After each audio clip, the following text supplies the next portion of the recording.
Editorial Corporativo de Medios de Comunicación presenta.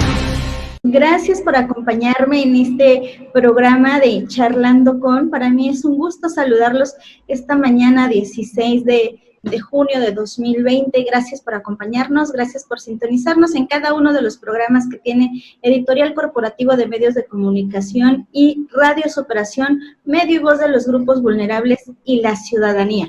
Les recuerdo las páginas por las cuales nos pueden ustedes sintonizar, que es Editorial Corporativo de Medios de Comunicación y Radio Superación, medio y voz de los grupos vulnerables.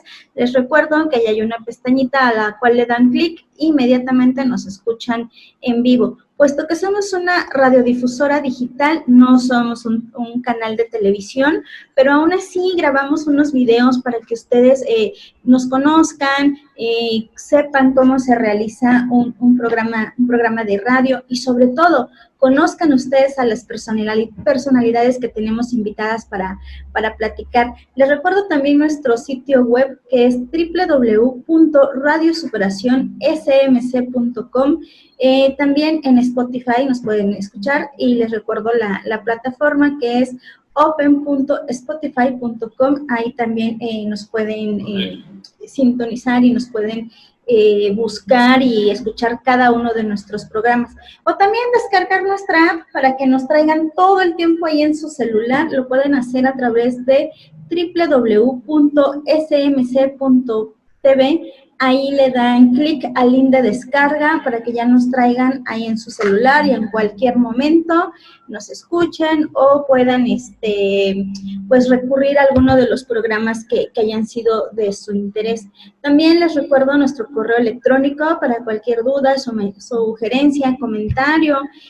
Es radiosuperacioncmc@gmail.com y nuestro teléfono en cabina, que es el 951-688-6981.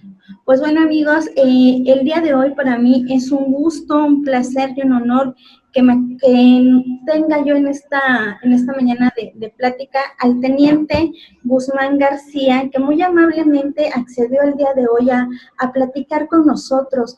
Él es venerable maestro de la Logia Constante y Leal, General Leandro Valle, presidente del Movimiento Social a la Orden por Oaxaca, presidente de la Asociación Civil Ordenemos Oaxaca, Asociación Nacional Revolucionaria General Leandro Valle, y está en la Sedena. Pues muchas gracias, teniente, gracias por acompañarnos el día de hoy en esta plática. ¿Cómo se encuentra usted? Muy bien, muchas gracias por la invitación y aquí presto y dispuesto para platicar con usted, será un honor. Gracias, teniente. Teniente, pues vamos a entrar ya en materia de esta situación, porque a mí como mujer, como ciudadana oaxaqueña, me preocupa mucho la situación de la violencia que estamos viviendo. A pesar de que hemos estado viviendo esta cuarentena donde se nos ha pedido quedarnos en casa, hemos estado viviendo una gran ola de violencia. Ya no digamos a nivel estatal, sino también nacional. Nos hemos centrado de muchas cosas a pesar de que tenemos que estar en casa. Y punto aparte también va a ser que toquemos el tema de la violencia intrafamiliar. Pero ahorita a mí sí me llama la atención que a pesar de que estamos viviendo la contingencia, esta situación de pandemia, la inseguridad sigue para las pocas personas que tenemos que salir. Bueno, esto que me pregunta, yo le daría varias lecturas. Una de ellas es lo dañado que se encuentra el tejido social, que dentro de los campos de la convivencia está generando una violencia extrema. Llámese intrafamiliar, vecinal y hasta comunal y social. Esto significa que hemos perdido desafortunadamente muchos principios y muchos valores, entre ellos el respeto. Y también tiene como consecuencia la falta de presencia policial, la falta de autoridad para poder prevenir, disuadir todo ese tipo de actividades de carácter violento. significa entonces también que a pesar de las situaciones pandémicas que estamos viviendo, no ha sido un factor muy influyente para poder reencontrarnos como familia o como sociedad. Al contrario, se ha generado una disfuncionalidad en donde pareciera ser que aún viviendo juntos apenas si nos soportamos. Claro. Y ahí pues este gran rango de violencia que tiene que ser denunciado, ya sea dentro de una crisis pandémica o no. Y la autoridad tiene la obligación constitucional de dar atención a todo acto de violencia o brote de violencia que se genere en el ámbito de sus responsabilidades. Es bien cierto que la autoridad no puede hacer todo, que tenemos que aportar bastante los ciudadanos, pero también está bastante claro que existen muchos ciudadanos que están en completa rebeldía y en desacato a la ley. Por eso es que la impunidad es el ingrediente más fuerte para que se crezcan y se generen las conductas antisociales y delictivas, independientemente de la violencia. Claro, aquí toca usted un tema muy importante que yo voy a retomar, que decía, bueno, estamos viviendo este confinamiento, estamos todos en familia, y si entre la familia se da esa violencia, pues ¿qué podemos esperar? Que cuando uno salga tenga uno esos ataques de violencia también. Si a veces entre la propia familia no se toleran, no tienen esta tolerancia entre ellos mismos, pues menos la van a tener cuando salgan al mundo exterior, ¿no? Teniente, a mí me preocupa mucho una situación que hemos vivido. Hace poco leíamos en las noticias el asesinato del chico Alexander Ramírez y el chico Roy, un activista. ¿Por qué ahorita la violencia contra los jóvenes? Aparte de tener la violencia contra la mujer, ahorita ya es la violencia contra los jóvenes, donde, bueno, en el caso de Alexander se nos dice que fueron unos policías municipales, en el caso de Roy, pues bueno, fue otra situación, pero ¿a qué debemos a que ya se esté llevando la violencia a este grado de atacar a los jóvenes? Bueno, yo diría que la violencia es de carácter general, afecta a todos los sectores de la sociedad, pero es bien cierto que esta violencia se ha focalizado bastante en las mujeres principalmente y ahora en los jóvenes. Desgraciadamente lo que sucedió en Acatlán de Pérez Figueroa, en donde un fallido operativo policíaco dio muerte a un joven, al joven Alexander, esto nos debe llevar a una muy importante reflexión en el sentido de que es importante que el Estado mexicano, en sus tres niveles de gobierno, que es el federal, el estatal y el municipal, eficiente y capacite de mejor manera a los cuerpos de seguridad pública. Las instituciones policiales están para guardar y resguardar el orden, para prevenir el delito cuando se trata de municipales y estatales, y para generar una investigación pronta y expedita cuando se trata de la Fiscalía General de Justicia. Luego, entonces, como ciudadanos debemos recibir nosotros una presencia institucional que pueda generar medidas de prevención de las conductas antisociales y de la actividad delictiva. Mientras sigamos nosotros siendo resguardados por corporaciones policíacas ineficientes, incapaces, infiltradas por el crimen organizado, sin mandos que realmente supervisen todas sus acciones y sin mandos que no tengan la capacidad de planear, concebir y conducir esfuerzos de seguridad pública, estaremos completamente perdidos. Y perdidos estaremos más si como sociedad no llegamos a consolidar nuestros principios, nuestros valores y nuestros afectos en el sentido de poder disminuir y eliminar, si es posible, la violencia intramuros de los hogares.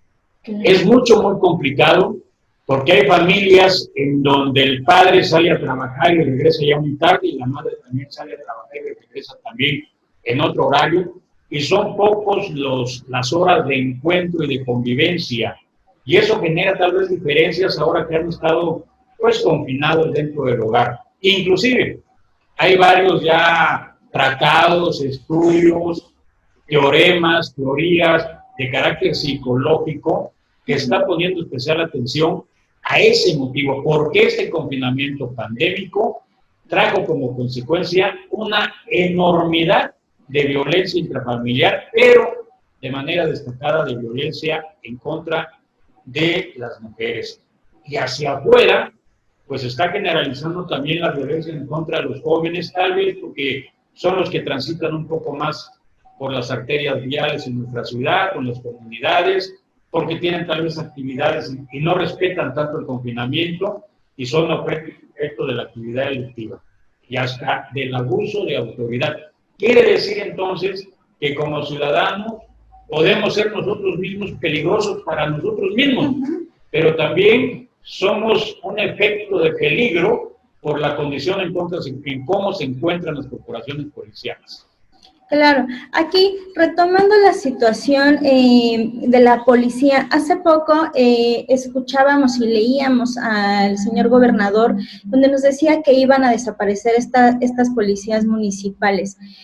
¿Cuál es su opinión hasta esto? ¿Hasta dónde esto sería posible? Porque digo, en realidad en dado momento se nos hace algo un poco alejado de la realidad poder hacer esto.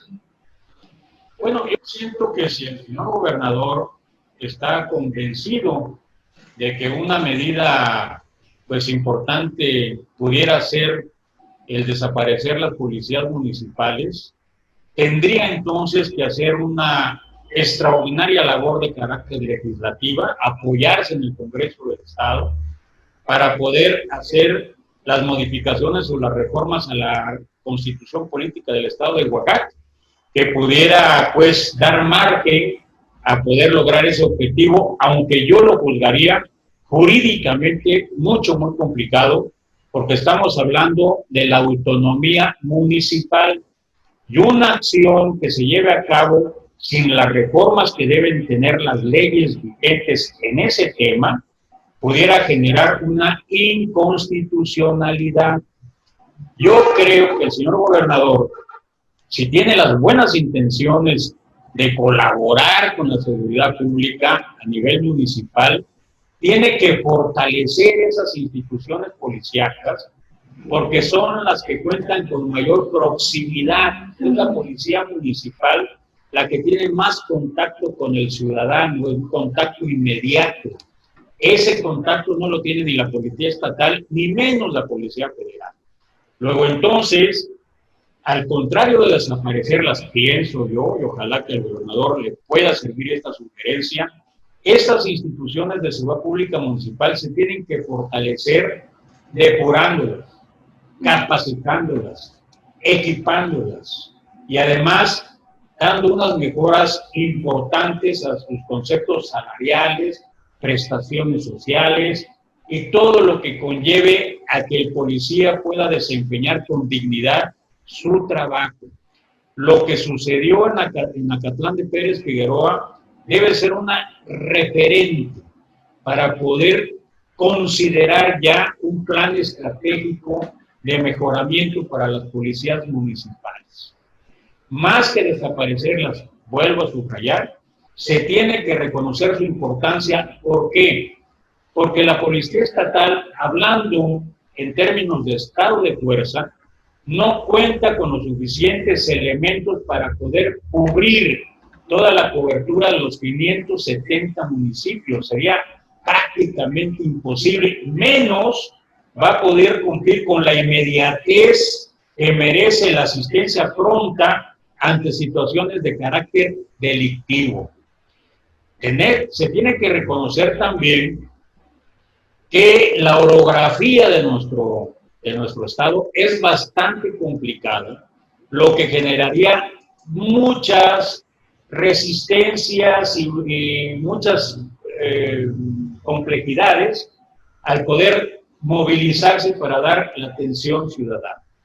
Entonces es un tema que tiene que verse y observarse en la cuestión jurídica, pero también en la cuestión operativa. Aquí se estaría pues haciendo un llamado a los presidentes municipales para que también le den la importancia a esa responsabilidad de la seguridad pública, porque está en su bando de policía o en gobierno, y nombren como responsables de las policías a gente que reúna el perfil, no compromisos políticos, no compromisos de partido, no compadrazgos, no nepotismo. Ese empirismo y esa improvisación ha desatado estas fatales consecuencias. La seguridad pública dejó de ser un simple oficio para ser ya una ciencia que influye en la vida y tranquilidad de los ciudadanos, una ciencia que influye y es factor determinante en la seguridad nacional. Las policías municipales no son un asunto menor. También tenemos que reconocer que hay municipios que cuentan con corporaciones policíacas pagadas, y la mayoría de los municipios cuenta con elementos voluntarios que conocemos como topiles, que prestan el servicio de seguridad y resguardo de la comunidad. Todo esto se tiene que aprovechar, pero también creo yo que el gobierno del Estado debe facilitarle a los municipios las posibilidades de que puedan tener mayor accesibilidad en tres grandes rubros. El primero, el registro de los elementos que constituyen las policías municipales en el Registro Único de Policías de Oaxaca, el RUP. La capacitación que deben tener y que deben cumplir, y los exámenes de control y confianza. Pero en estos tres rubros, sobre todo el de capacitación, el gobierno del Estado les cobra por elemento a los policías municipales, a los presidentes municipales, y muchos de ellos, con los presupuestos que tienen, no les resulta o les resulta imposible poder mandar a capacitarse a todos los elementos, o cuando menos a unos cuantos. Si el gobierno del Estado condonara ese costo, siento yo que se pudiera dar esa importante acción de que un mayor número de policías municipales pudieran ser registrados, capacitados y evaluados. Aquí tiene que ver mucho también la depuración de las corporaciones policiales. Todo elemento policial que trabaja para la institución, que salvaguarda la vida y el patrimonio de las personas, merece el reconocimiento y merece el reconocimiento al mérito. Pero también todo policía que traiciona sus principios institucionales, que se corrompe y que vulnera la institucionalidad, se debe ir a la calle o se debe ir a la cárcel. La seguridad pública ya es un asunto trascendental en la agenda nacional. Claro. Aquí, ¿qué tan difícil puede ser entrar o ingresar a la policía? Porque hay algunos requisitos que les pidan, cierto grado de escolaridad, alguna capacitación previa antes de entrar, porque, bueno, sabemos que luego, como usted dice, ¿no? Se metía nada más por ser el conocido, el ahijado, el tío, por todas estas situaciones. Pero, ¿qué tanto se le pide a la persona que va a ingresar a la policía estar preparada? Bueno, son muy pocas las corporaciones policíacas que en su convocatoria determinan las exigencias para poder ingresar. Mayoritariamente son designados por compromisos políticos, para que cubran los espacios nada más, o para que trabajen con lo poco que pudieran tener los municipios en cuestiones de equipamiento policial. Es una situación dramática la que están viviendo las policías municipales y los elementos que la constituyen. Se necesita un esfuerzo gubernamental serio, de verdad serio. Yo conmino a los presidentes municipales para que tomen con seriedad este tema y sepan perfectamente bien a quién están contratando, porque de ahí va a depender, lo vuelvo a subrayar y a destacar, la vida y el patrimonio de los ciudadanos. En materia de seguridad, se han hecho inversiones millonarias. Hay recursos de carácter federal, estatal y municipal que se han aplicado a las corporaciones policíacas, pero poco han logrado. Al revés de lo que se espera, que con las grandes inversiones millonarias exista un crecimiento tecnológico de las corporaciones policíacas, ha habido más secuestros, ha habido más robos, ha habido más violencia, ha habido el incremento desmesurado de la violencia. Entonces significa que las policías municipales, y también todas, deben depurar sus filas y atreverse a que el ingreso sea severamente vigilado para que pueda ser constituido por elementos sanos, confiables y con el rango de educación que la misma institución determine. Pero independientemente de eso, que pudieran ser sujetos a un examen inductivo o a un curso inductivo para que sepan perfectamente bien al trabajo que van a ingresar. Muchos policías, y lo digo con todo respeto, dejan el campo para entrar a las corporaciones policiales, ¿sí? Para satisfacer necesidades de alimentarse, guarnecerse, cobijarse. Muchos de ellos se desincorporan de las policías municipales porque no les resultó vocación, pero bastantes de ellos están dentro de las corporaciones policiales.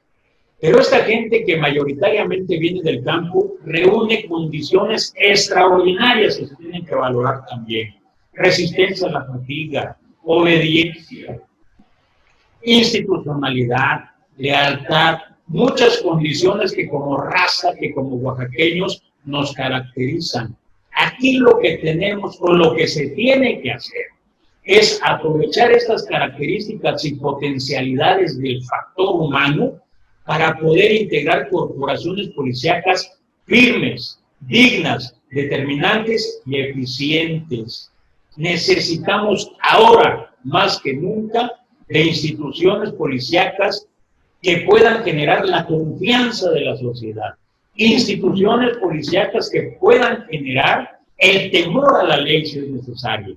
Solamente así se va a poder disuadir todos estos conceptos de brutalidad, de violencia y de asesinatos infames que cada día son más, cada día cuentan más y cada día alarman más a la sociedad. Entonces, no es un asunto cualquiera que todos los meses el incremento de los homicidios dolosos y de las ejecuciones sean de carácter superlativo.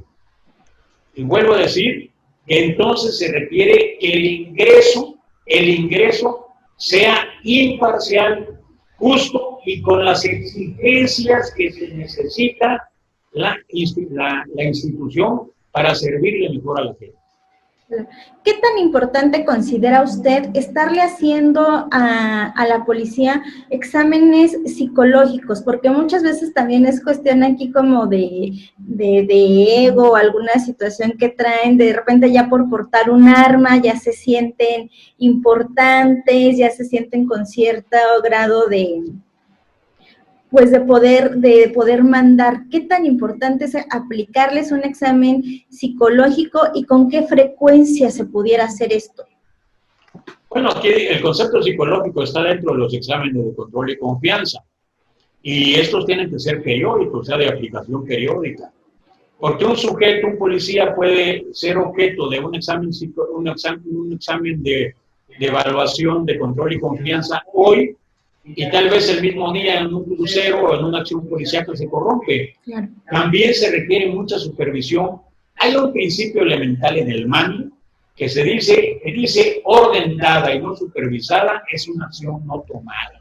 Los policías no pueden andar sueltos, tienen que estar supervisados por quien les manda. Pero también aquí que quede claro que quien manda una corporación policíaca, quien es el responsable de un municipio, tiene el mando único de carácter indivisible.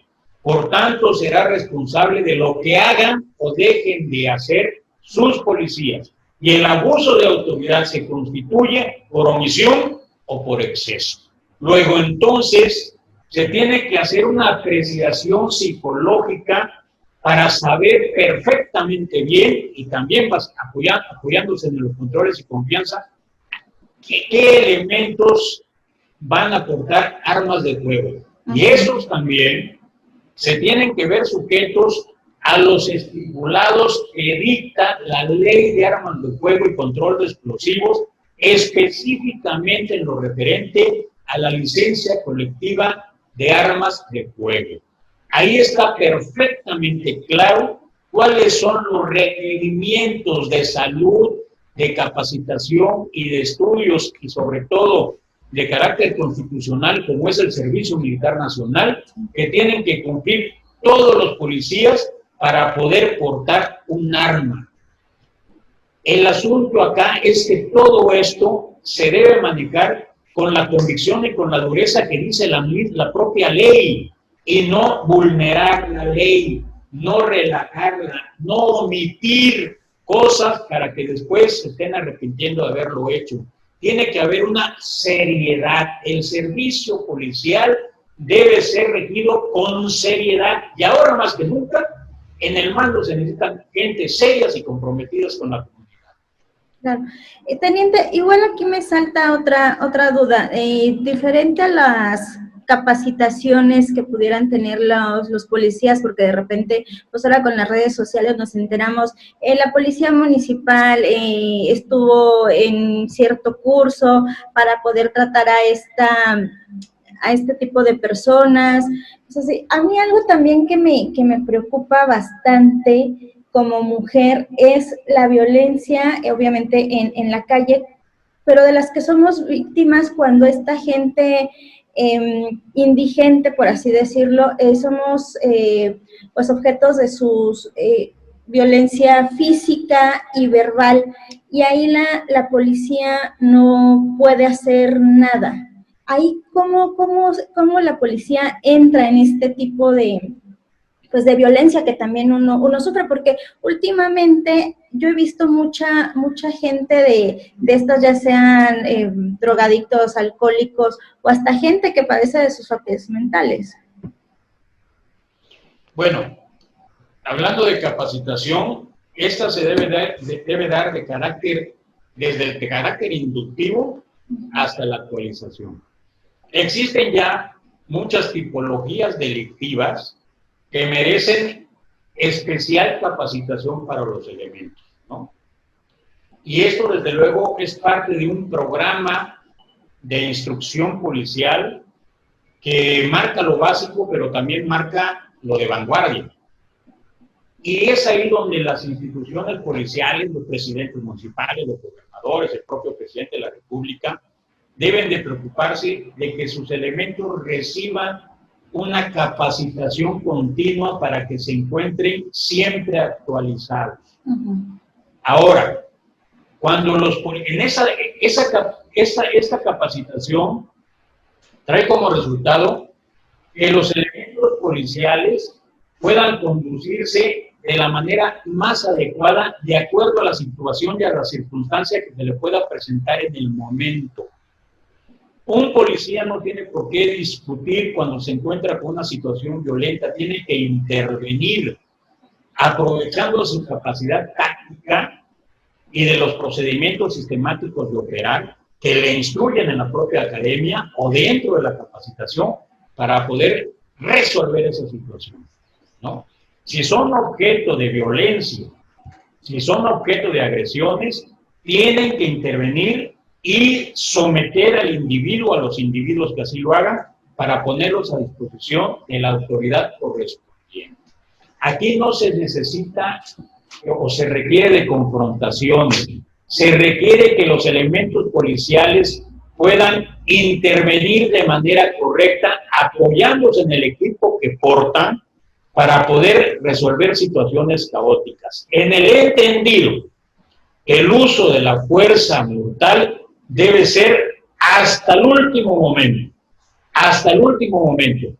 y que en los momentos de su intervención debe haber un uso razonado de la fuerza buscando y logrando siempre el respeto a los derechos humanos. El policía debe entender que el respeto a los derechos humanos no le es una limitación.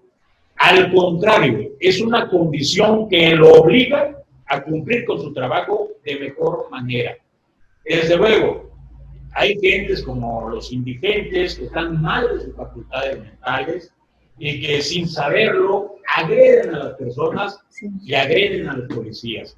Ahí es donde entra precisamente la intuición del policía para poder actuar con prontitud y poder resolver, prevenir y disuadir o dislocar cualquier actividad de violencia, que pudiera generarse por un demente, sobre todo, o por una persona enajenada de sus facultades mentales por el alcohol o por las drogas.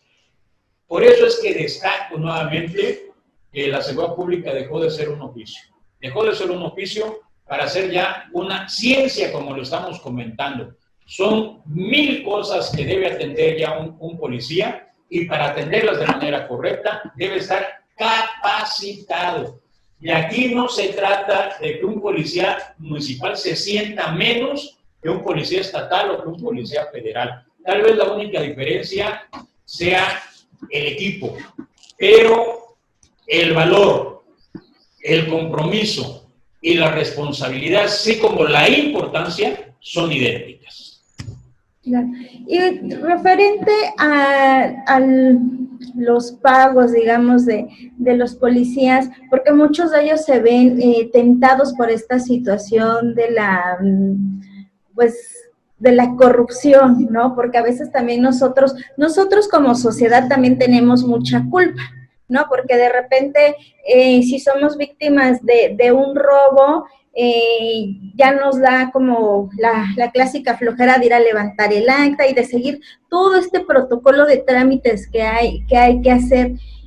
Y entonces, normalmente, ¿qué hacemos? Pues le damos, a veces hasta, dicen muchas veces que los mismos delincuentes están coludidos con la policía.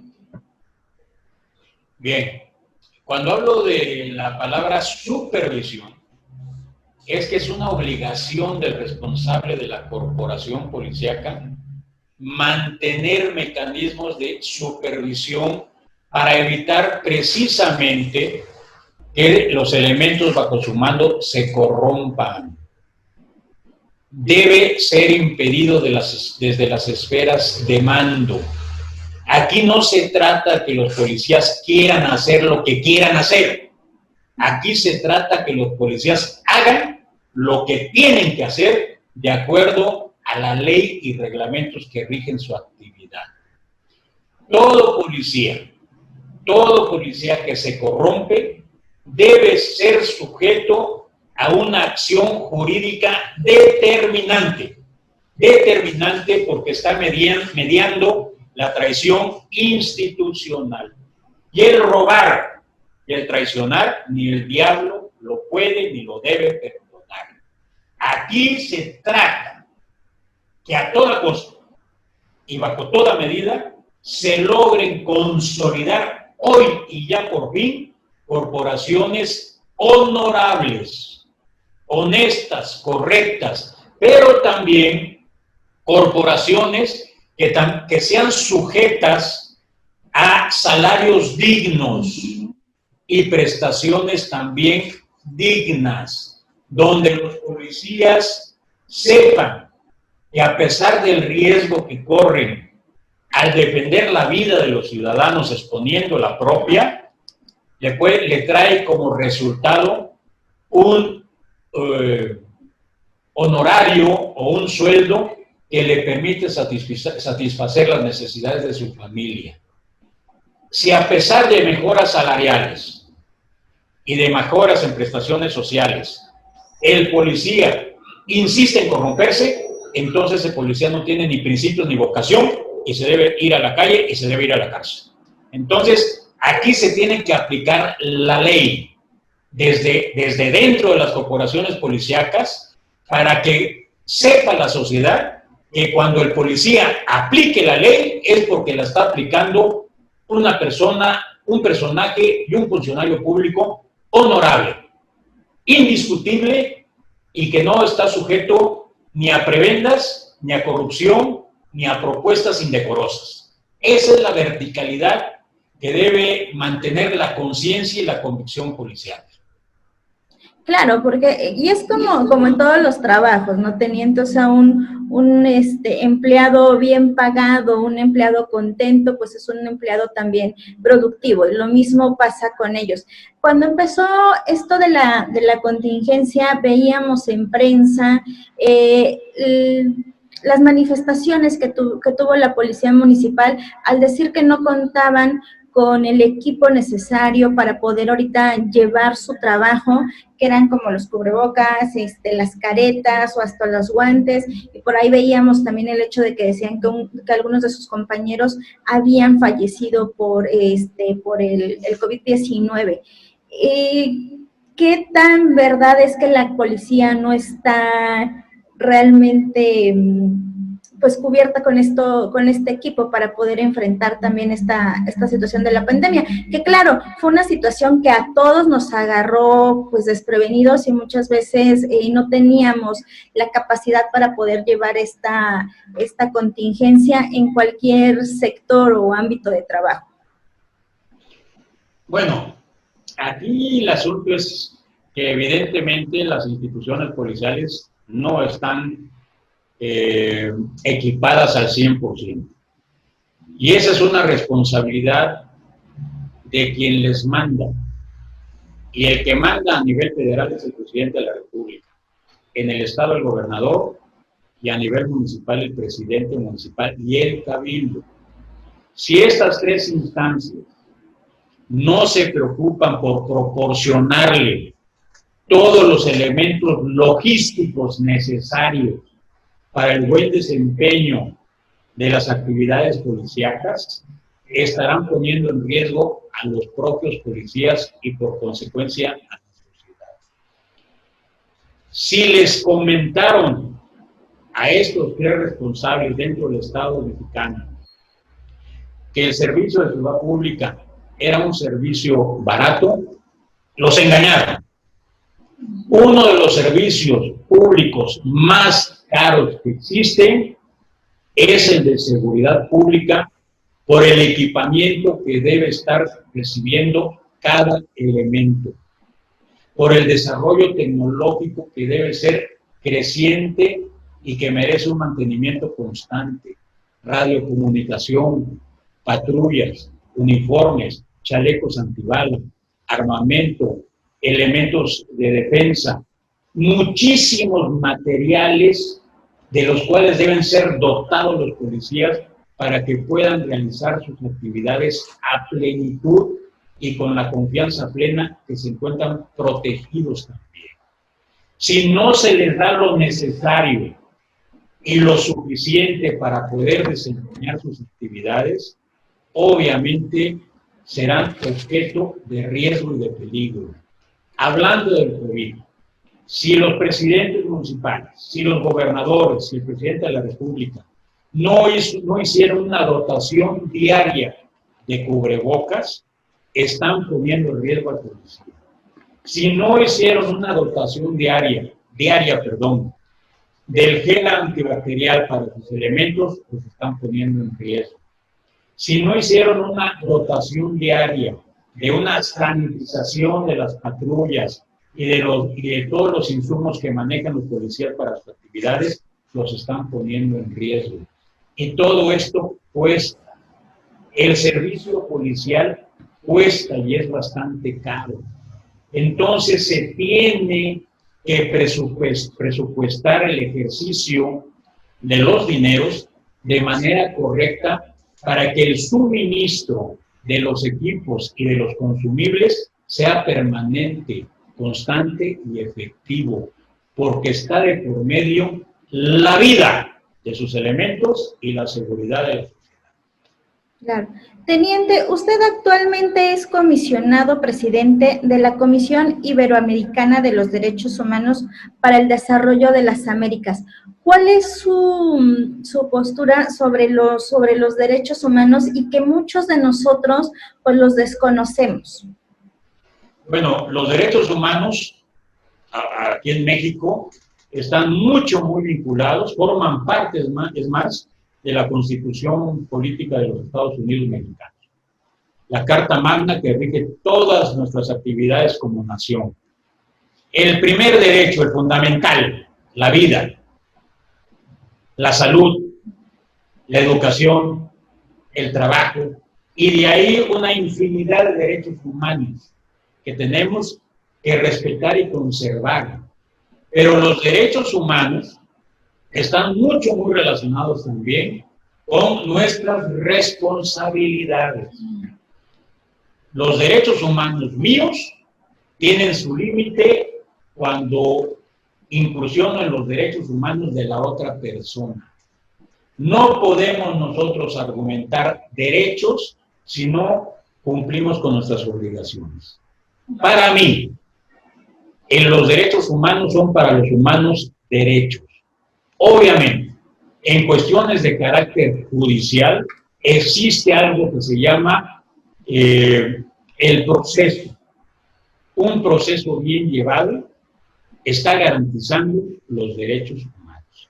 La ley por sí misma respeta los derechos humanos. El problema ha estado en el cumplimiento del debido proceso. Cuando los propios elementos que se dedican a una investigación, a una intervención policial, para hablar de este tema, atentan contra esos derechos. Pero también en bastantes ocasiones, nosotros mismos como ciudadanos atentamos en contra de nuestros propios derechos, en contra de los derechos humanos de nuestra familia, en contra de los derechos humanos de nuestros vecinos y en contra de los derechos humanos de la sociedad por nuestro comportamiento. Hablábamos hace rato de una violencia intrafamiliar. Ahí quien agrede está violentando los derechos humanos de la persona, de la víctima. Entonces, este asunto de los derechos humanos es multifactorial y es de un análisis especial, no solamente de carácter jurídico, sino dentro de los valores y de los principios. La esencia misma de la constitución humana genera la constitución política que nos rige. Entonces no podemos mantenernos como entes aislados o independientes de todas las obligaciones y de las normas jurídicas que tenemos que cumplir, porque esas nos rigen dentro de nuestra propia convivencia.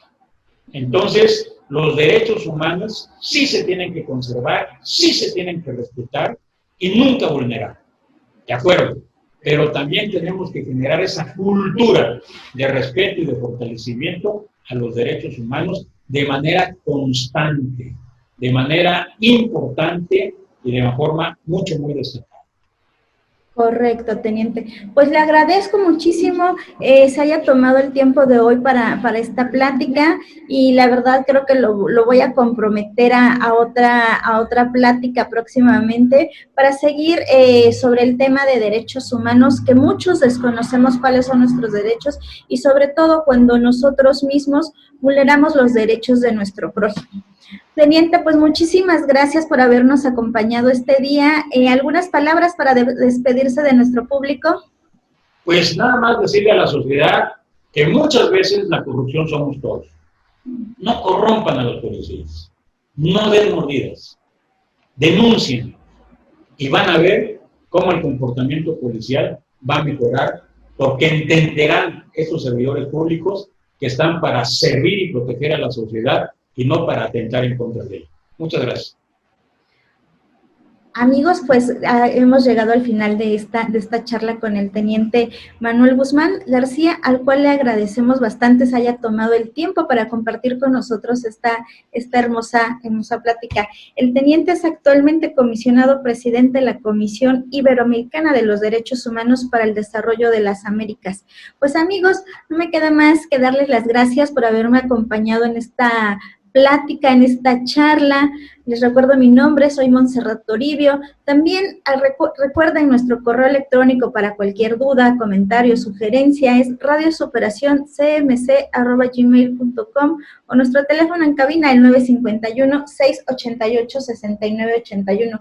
Recuerden que todos nuestros programas los pueden escuchar totalmente en vivo en nuestra página de Editorial Corporativo de Medios de Comunicación y Radio Superación, medio y voz de los grupos vulnerables y la ciudadanía. Ahí hay una pestañita a la cual le dan clic, inmediatamente nos escuchan en vivo o posteriormente ver nuestros videos para que puedan ustedes consultar todos los programas que tiene Editorial Corporativo de Medios de Comunicación preparados para ustedes. Pues muchas gracias por haberme acompañado, gracias a nuestra gerente general, la doctora en Derecho Hortensia Castellanos Chávez, a nuestro amigo gerente y productor, el licenciado Cornelio Merlín Cruz. Saludos también a todos nuestros corresponsales, Daniel Olivio, Juan Pablo Peralta, Faisal, que siempre están al pendiente de todo el trabajo que se realiza en Editorial Corporativo de Medios de Comunicación. Pues muchas gracias, amigos, y nos vemos. Hasta la próxima.